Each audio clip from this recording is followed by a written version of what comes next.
የአፍሪካ ህብረትና የምዕራባውያን ኤምባሲዎች በሰሜን ኢትዮጵያ ባለው ሁኔታ ላይ የጋራ መግለጫ ስለማውጣታቸው፣ የኦሉሴጉን ኦባሳንጆን ጉብኝትም ስለማወደሳቸው፣ በሌላ በኩል ህወሓት የውጭ ኃይሎችን መደገፉን እንዲትተው በሳልሳይ ወያኔ ስለመጠየቁ፣ ለጤና አገልግሎት የተያዘን በጀት ዘመናዊ ስልክ በመግዛት ወስደዋል የተባሉ ባለስልጣናት ከስራ ስለመታገዳቸው፣ በስራና ክህሎት ሚኒስቴር የመረጃ ፕሮጀክት ኃላፊን ጨምሮ የሌሎችም ባለስልጣናት ዋና ስራ አስፈጻሚንም የሚያካትት በሙስና ቁጥጥር ስር ስለመዋላቸው፣ አቶ ገዱ አንዳርጋቸው በሰሞኑ በቪዲዮ በተለቀቀው ምስል ላይ በተመለከተ ማብራሪያ ስለመስጠታቸው፣ ኦታዋ የተለያዩ ስፍራዎችን መጠሪያ ልትቀይር ስለመዘጋጀቷ፣ በኔፓልና በቻይና ድንበር አካባቢ የተከሰተው አሰቃቂ የጎርፍና የመሬት መንሸራተት አደጋ በሰዎች ላይ ጉዳት ስለማድረሱ፣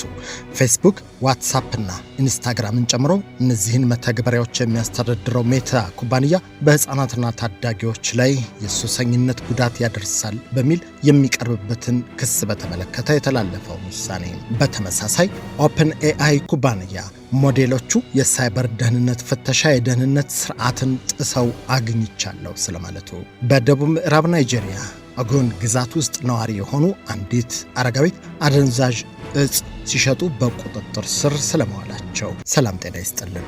ከብርሃን ቲቪ የዕለቱን ዜናዎች ልንነግራችሁ ነው። እነኚህ ዜናና ዝግጅቶቻችን በየዕለቱ በፍጥነት እንዲደርሷችሁ ገጻችንን ሰብስክራይብ፣ ላይክ፣ ሼር፣ ኮሜንት እንድታደርጉ እንዲሁም የማንቂያ ደውሉ እንድታበሩ በአክብሮት እንጋብዛለን። አሁን ወደ ዜናዎቹ ዝርዝር እናልፋለን። የአፍሪካ ህብረትና ምዕራባውያን ኤምባሲዎች በሰሜን ኢትዮጵያ ባለው ሁኔታ ላይ የጋራ መግለጫ አውጥተዋል። የአፍሪካ ህብረት፣ የአውሮፓ ህብረት አባል አገራት እንዲሁም የካናዳ፣ ኖርዌይ እና ዩናይትድ ኪንግደም ኤምባሲዎች በሰሜን ኢትዮጵያ ባለው ሁኔታ ላይ ያላቸውን ስጋት ገልጸው የአፍሪካ ህብረት የሚመራውን የሽምግልና ጥረት በመደገፍ የጋራ መግለጫ አውጥተዋል። በኢትዮጵያ ዲፕሎማሲያዊ ልዑክ ያላቸው የአውሮፓ ህብረት አባል አገራት ማለትም ኦስትሪያ፣ ቤልጅየም፣ ቡልጋሪያ፣ ዴንማርክ፣ ፊንላንድ፣ ፈረንሳይ፣ ጀርመን፣ ግሪክ፣ ሁንጋሪ፣ አየርላንድ፣ ኢጣሊያ፣ ሉክሰምበርግ፣ ማልታ፣ ኔዘርላንድስ፣ ፖላንድ፣ ፖርቹጋል፣ ሮማኒያ፣ ስሎቫኪያ፣ ስፔን፣ ስዊድን እንዲሁም በአዲስ አበባ የሚገኙት የካናዳ፣ ኖርዌይ እና የዩናይትድ ኪንግደም ኤምባሲዎች ከአፍሪካ ህብረት ጋር በመሆን ባወጡት መግለጫ በሰሜን ኢትዮጵያ ያለውን ወቅታዊ ሁኔታ ስጋት እንደሆነባቸው አስታውቀዋል። መግለጫው በቀድሞ ፕሬዝዳንት ኦባሳንጆ በሚመራው የአፍሪካ ህብረት የአፍሪካ ቀንድ ከፍተኛ ተወካይ የተደረጉትን አዳዲስ ውይይቶች፣ በቅርቡ ወደ ኢትዮጵያ ያደረጉትን ጉብኝት እንዲሁም በአዲስ አበባና በመቀሌ ያካሄዷቸውን ስብሰባዎች እንደሚቀበልና እንደሚደግፍ መግለጫው አመልክቷል። የፌዴራል መንግስትና ህወሓት የፕሪቶሪያን የሰላም ስምምነት ገንቢና ቅን በሆነ መንፈስ ተግባራዊ ለማድረግ እንዲሳተፉ አሳስበዋል። በተጨማሪም በትግራይ ክልል ከፍተኛ ድርቅና የሰብአዊ ድጋፍ ፍላጎት ባለበት ሁኔታ አዲስ ጦርነት መነሳቱ በህዝቡ ላይ ሌላ ተጨማሪ ቀውስ እንደሚያስከትል በመግለጫው አሳስበዋል። ከዚሁ ከሰሜን ኢትዮጵያ ወቅታዊ ሁኔታ ጋር በተያያዘ ሳልሳይ ወያኔ ህወሓት የውጭ ኃይሎችን መደገፍ ትቶ ለውስጣዊ ውይይት እንዲዘጋጅ ጠይቋል። ሳልሳይ ወያነ ትግራይ ፓርቲ በትግራይ ክልል የተፈጠረውን የፖለቲካ ውጥረት ለመፍታት ህወሓት የውጭ ኃይሎችን መደገፉን እንዲተው ትኩረቱን ወደ ውስጣዊ የፖለቲካ ውይይት እንዲመልስ ጥሪ አቅርበዋል። ፓርቲው ነሐሴ 19 ቀን 2018 ይፋ ባደረገውና ለህወሓት ለሁለተኛ ጊዜ በጻፈው ደብዳቤው የትግራይ ክልል አሁን ለሚገኝበት አስከፊ ሁኔታ ዋነኛው መንስኤ በክልሉ የተከሰተው የፖለቲካ ቀውስ መሆኑን አመልክቷል። የቲአርቲ ዘገባ እንደሚያመለክተው የትግራይ ህዝብ ከዓመታት ጦርነትና ግጭት በተጨማሪ በድርቅና በረሃብ እየተፈተነ ይገኛል። ሳልሳይ ወያንም ይህንን ሁኔታ በዝምታ መመልከት ለክልሉ ተጨማሪ ምስቅልቅል ያመጣል ሲል አስጠንቅቋል። በመሆኑም ዘላቂ መፍትሄ ለማምጣት ሁሉም የትግራይ ፖለቲካ ኃይሎች በጋራ በመቀመጥ መወያየትና ወደ አንድ የጋራ መግባቢያ መድረስ እንዳለባቸው ፓርቲው አሳስቧል። በተለይም ህወሓት በአሁኑ ወቅት የሚከተለውን የፖለቲካ አካሄድ በአስቸኳይ እንዲገመግም፣ ከውጭ ኃይሎች ጥገኝነት በመውጣት ለብሔራዊ የጋራ ውይይት ራሱን እንዲያዘጋጅ ጥሪ አቅርቧል። በመጨረሻም ፓርቲው ችግሮቹን በፖለቲካዊ ውይይት ለመፍታት አሁንም ቢሆን ጊዜዋ እንዳልረፈደ በመጠቆም ሁሉም የፖለቲካ አካላት ለህዝቡ ዘላቂ ሰላም ሲሉ በጋራ መፍትሄ ላይ ይስሩ ሲል ጥሪውን አስተላልፏል። ለጤና አገልግሎት በጀት ዘመናዊ ስልክ ገዝተዋል የተባሉ ባለስልጣናት ታግደዋል።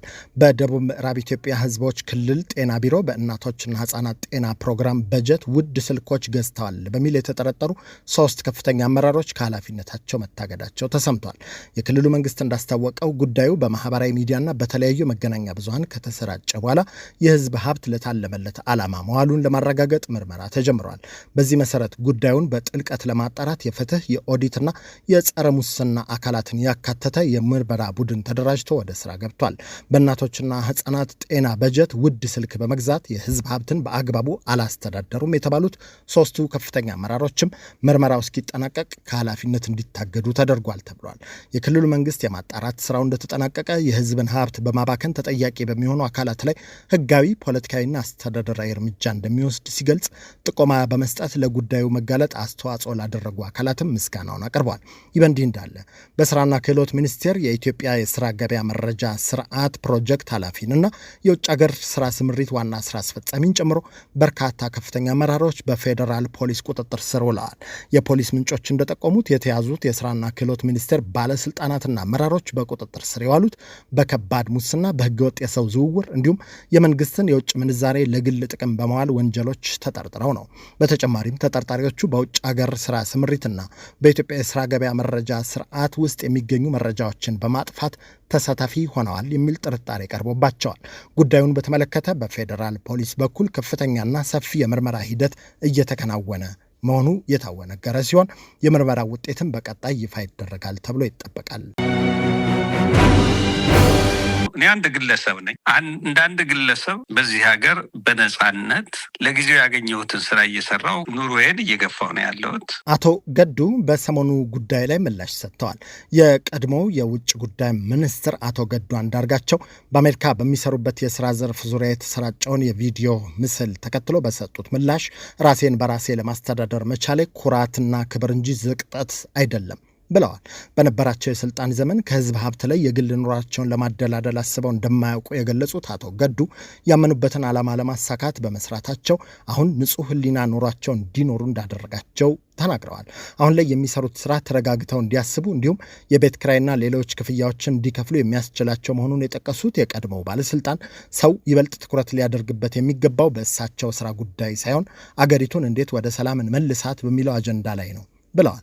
አቶ ገዱ አክለውም በሀገር ቤት በከፍተኛ ስቃይ ውስጥ ባለው ህዝብና በሰላም ጉዳይ ላይ ሁሉም ኢትዮጵያውያን ትኩረት ሊሰጡ እንደሚገባ በመግለጽ ከህዝቡ ላገኙት ገንቢ አስተያየትና አክብሮት ምስጋናቸውን አቅርበዋል። ኦታዋ የተለያዩ የሰፈሯን ነዋሪዎች ስም መጠሪያ ልትቀይር መሆኑ ተነግረዋል።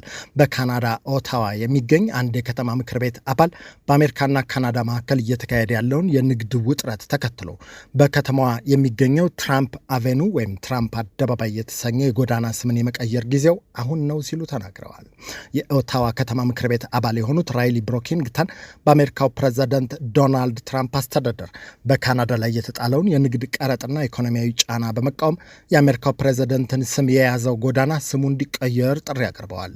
የምክር ቤት አባሏ በሀገሪቱ መዲና የዶናልድ ትራምፕ ስም በጎዳና ላይ ተጽፎ መገኘቱ አሳፋሪ ነው ብለዋል።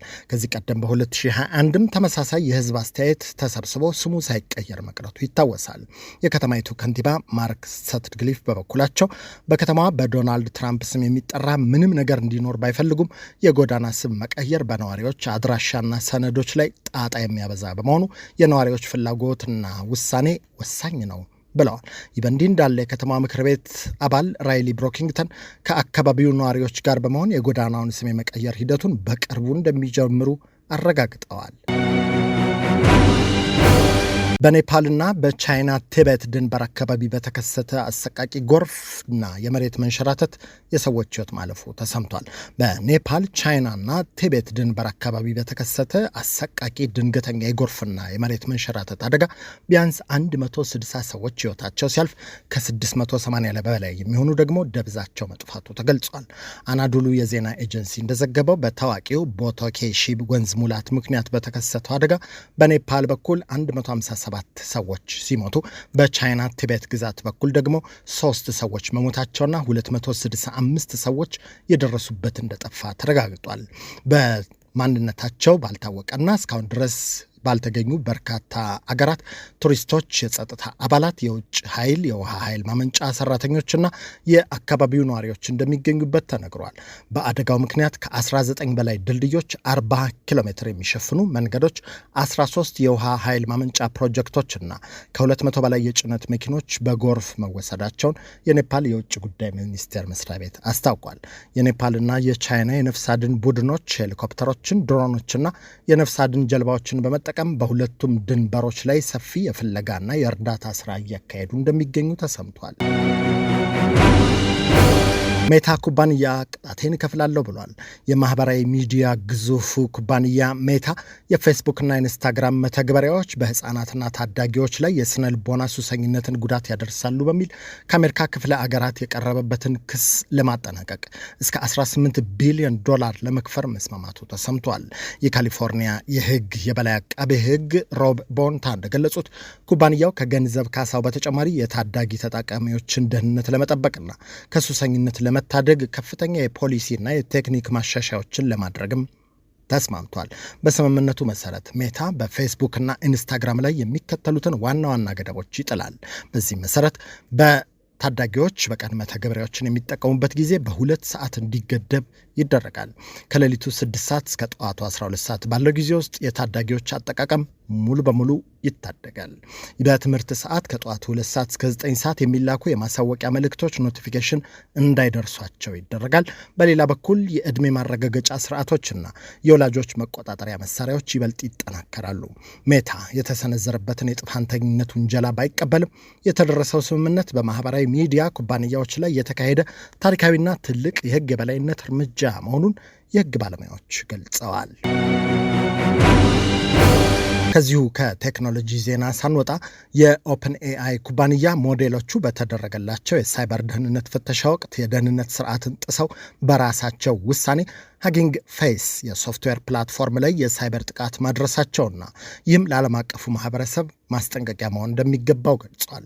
አናዱሉ እንደዘገበው ከሆነ ኦፕን ኤአይ ባወጣው ቴክኒካዊ ሪፖርት በውስጥ ምርምር ፍተሻ ወቅት የላቀ አቅም ያላቸው የኤአይ ሞዴሎች ከሰው ልጅ ቁጥጥር ውጭ በራሳቸው ውሳኔ መከላከያ ደንቦችን በመጣስ ኢንተርኔት በመጠቀም ጥቃት ማድረሳቸውን ይፋ አድርጓል።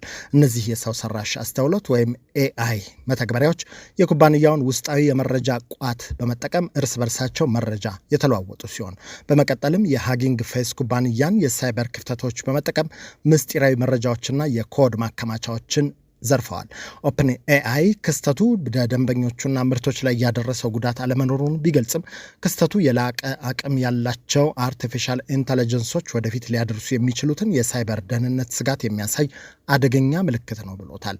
ኩባንያው አክሎም መሰል አደጋዎችን ለመከላከል ወደፊት ጥብቅ የመረብ ቁጥጥር፣ ገደብ ያላቸው የምርምር ቦታዎችና የበረታ የክትትል ስርዓት እንደሚተገብር አስታውቋል። በደቡብ ምዕራብ ናይጄሪያ ኦጉን ግዛት ውስጥ ነዋሪ የሆኑ የ101 ዓመት አረጋዊት በወንጀል ተጠርጥረው በቁጥጥር ስር መዋላቸው ተሰምቷል።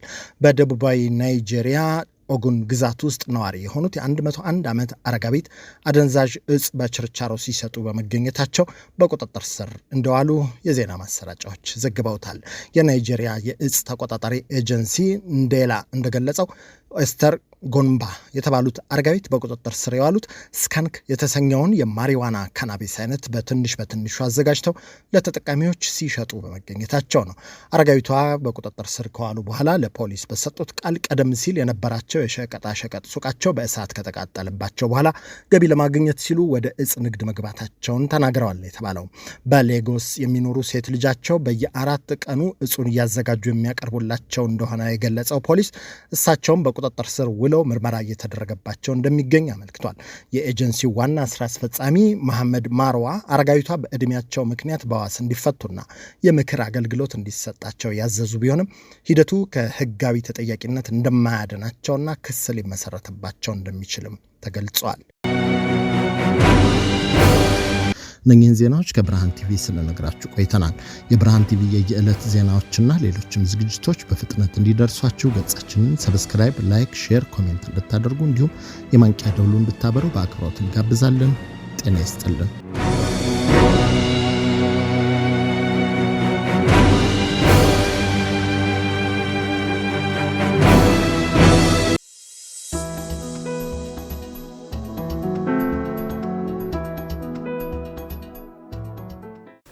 Are you a young person trying to figure out your next move? Or a young parent who needs real support, not just advice? We have built something for you. A community, a network, a place where you belong. And mentors who looks like you. Who have been where you are and want to help you get where you are going. Are you ready to take your first step? Go to sankofamentorship.org right now. Hit the Get Involved button and you can become a mentee, become a mentor, or involve as a volunteer. And let's build your future together. See you inside!